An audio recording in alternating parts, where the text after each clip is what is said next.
it feels good to be back here in London and to Chatham House, even for a short period and for a change.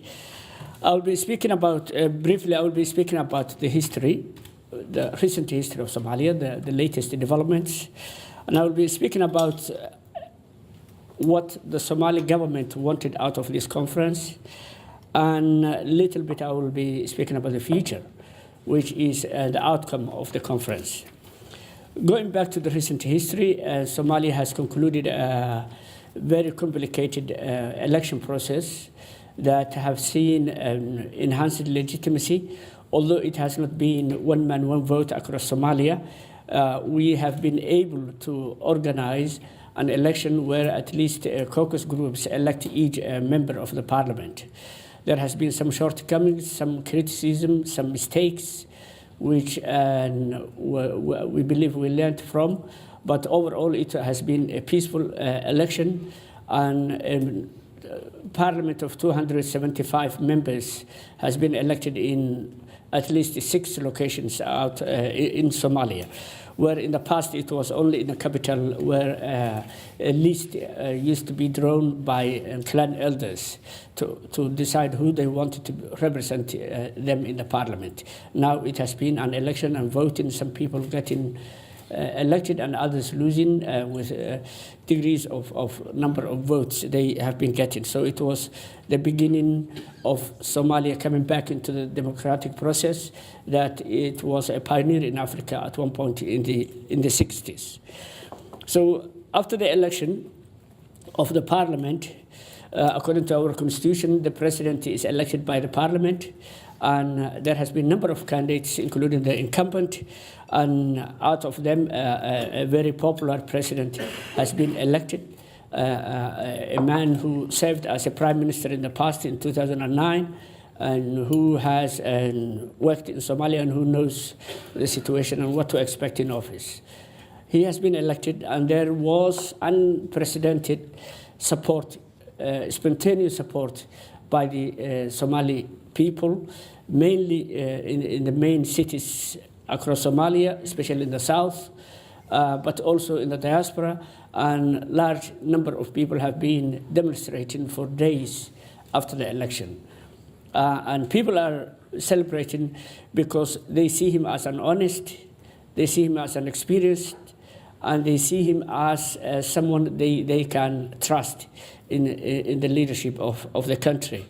And half of the time, the average time, it used to take former presidents to appoint a prime minister, and he managed in 2 weeks to appoint a prime minister, who in turn, unlike former prime ministers, selected his cabinet members within 2 weeks. So 1 month, while the constitution was allowing them 2 months. And in the past, we had more than one time that either a president or prime minister go back to the parliament and asks for extension of another 2 or 3 more weeks to set up a cabinet. So with that swift and purposeful selection of the cabinet, the parliament approved overwhelmingly that cabinet. And that's how we came about into government. But what we have to deal with is the expectations of the people who have been demonstrating for the election of the president and who gave overwhelming support to the cabinet and the selection of the prime minister. And those challenges include large part of them to review the way we interact with the international community, how Somalia has been treated or seen or supported in the past, and how the people want to see themselves and their country and in their place of the world, and from now on with this unpopular government. And this London Conference, it came at that junction, which is very important for us and for the Somali people. During that period in the past, Somalia has seen so many international actors, governmental, non-governmental, and terrorist groups who are global, all of them working in Somalia some of them with legitimate security concern, and some of them with ulterior motives. And so we have seen troops from African peacekeeping force who have been very, very helpful in pacifying Somalia, in making sure that Somali government institutions remain in place and protected, who have managed to pacify the country, especially the main facilities of the main cities, like the airport and port in Mogadishu and in Kismayo and other places, and without whom the peacekeeping force of African countries, neighboring countries, without them, it would not have been possible or very, very hard to conduct peaceful elections in Somalia. So the peacekeeping force, with some criticism, they are very welcomed by many, and particularly by the government. And we are grateful for their protection, the protection they are providing us, and that they are dying to protect our country. But there are also other groups operating in the sea, anti-piracy activities inside Somalia. There has been, as I mentioned, terrorist groups who have global links to Al-Qaeda operating inside Somalia. And it was a territory of everybody doing things the way they think and fits their purpose, and some of them thinking for Somalia and thinking that fits the purpose of Somalia. So in this conference, what we have done, the main point for the Somali government is to identify its needs and ask the partners and the international community, whoever can help Somalia. We need the help of our partners to help us with those needs that we identified ourselves. And that will give better coordination and for everybody, and it will be easier for donors to know exactly what they are doing, how they are either appreciated, or what difference they made by the end of the world. And in the end of the day yesterday, we have received what we wanted in terms of that coordination. It has been agreed on the security sector, on the humanitarian sector, on the political side. A lot of it is on the side of the Somali government that we had to deliver, and we are prepared and committed to follow that roadmap of activities for the next 4 years. That's the side of the Somali government. On the side of the international community, I hope we will hear from the UN and the UK government to tell us how they are going to implement what they have promised. Thank you very much.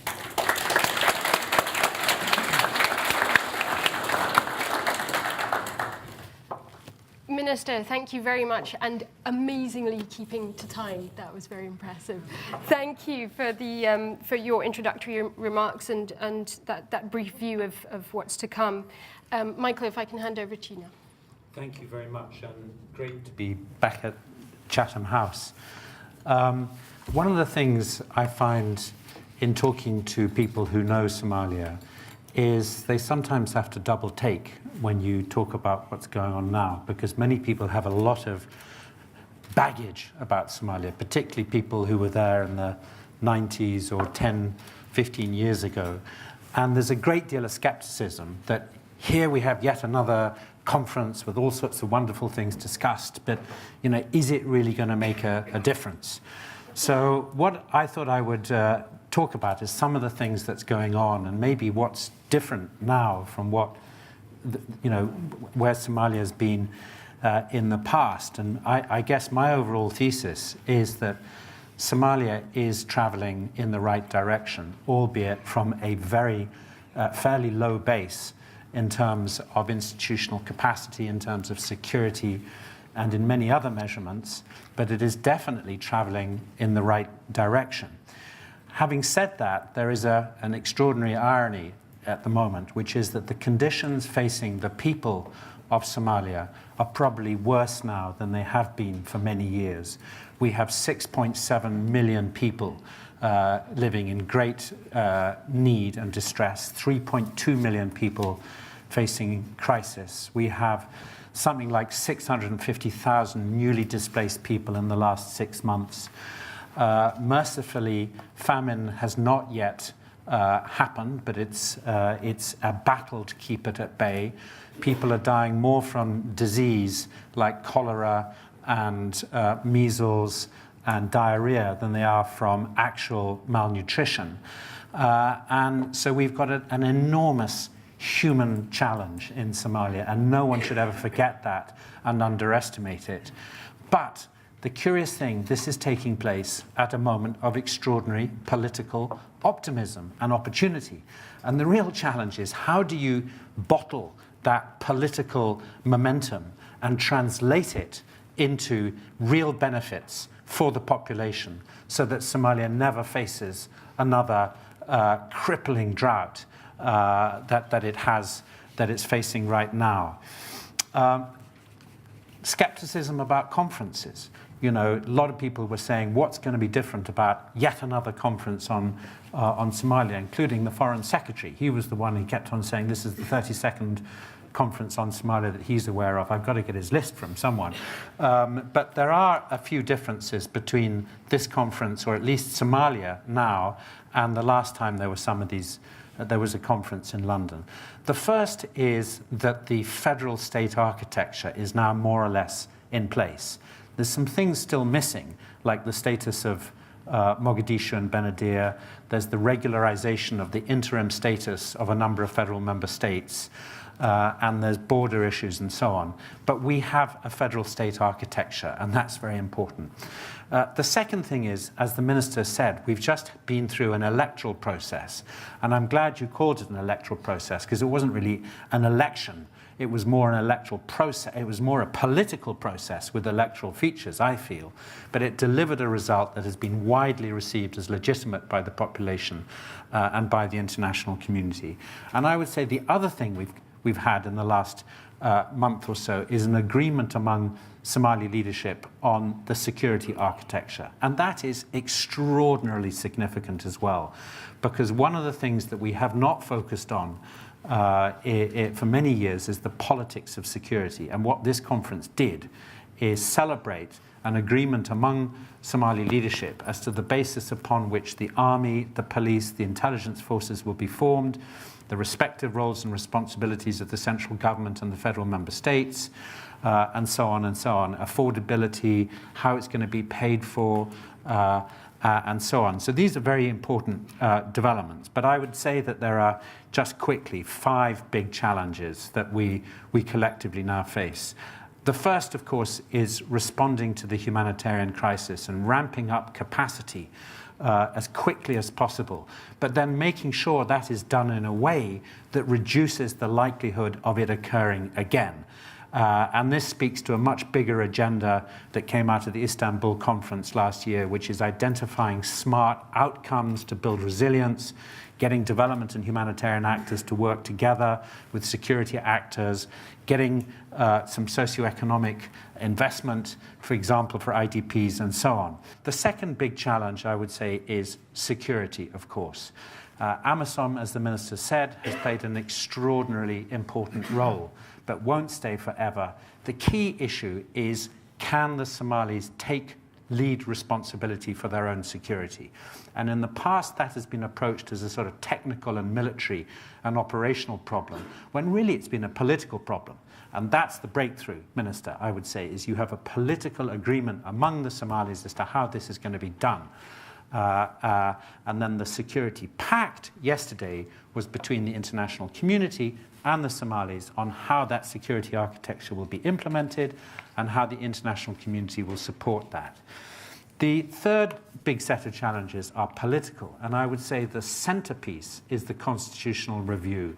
Essentially, the constitution is provisional, and there are many grey areas, such as the relationship of the government and the federal member states when it comes to things like the justice system, or resources and revenues, or the relationship of the parliaments in the regions with the parliament in the centre.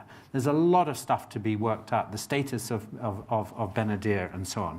And that's going to be a very interesting process in the coming months. And part of that is the pathway to one person, one vote elections in 2021, which